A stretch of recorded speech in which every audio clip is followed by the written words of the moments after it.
For today's videos call.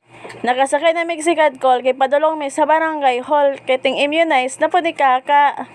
Og karon pod nga immunize call iyang graduation mo na ni iyang last. Congratulations ka kay last na nimo ni nga inject.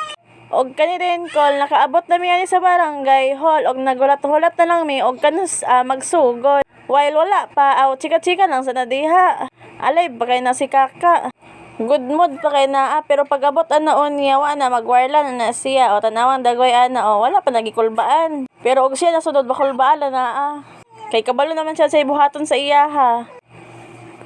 So mintas wala pa kol ato sandula-dulaon si Kiara.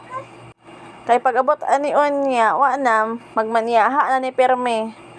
Kay lantan naman siya kay ang last inject niya kay pintaman katong makahilanat. Tas unya na lang dayon call. Ato na din painomon si Kiara sa tambal og ato na din siyang butangan sa cold fever. Og mahilantan siya unya pero og dili lang nato siya painomon. Muna while gawlat-ulat ta ato sana siyang ipagkarap-karap call. Dani call di pa na ta sa doktor. Og i-orient na niya kung unsa tong buhaton. Og naaba mi tambal kay aron maresetahan mi niya og makapangayo mi dito sa center kay naaraw dito libre og wala kay palit sa tambal. So kay naaman mi tambal dito daan sa balay wala nang pud mi nangayo. Dani call gikulbaan na si Kiara kay naghilak-hilak na siya grabe na yang manya-manya. Mo nang ipagawa sa mi niya kay dito nagsugod na sila inject kay basing matandog unya na mo tong nag-inject dito na lahi na injectan basing iya ng mama. So while gawlat-hulat ta call ato sana siyang lingaw-lingawon. Kay aron dili siya magwarla.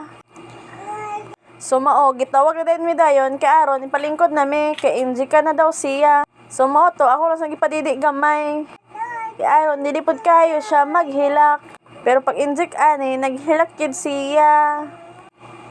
Ato na din siyang balihon kay ang tuo mo injikan wala pa gani naghilak na. Mga ito pag niya inject, baklay-baklay na din mi dayon kay aron mangita na mi sa sikad nga among masakyan. Kay aron makauli na din mi sa balay ug ako na din siya ipainom sa tambal ug ipakatulog na din ako. Okay, bye! Thank you for watching! Bye!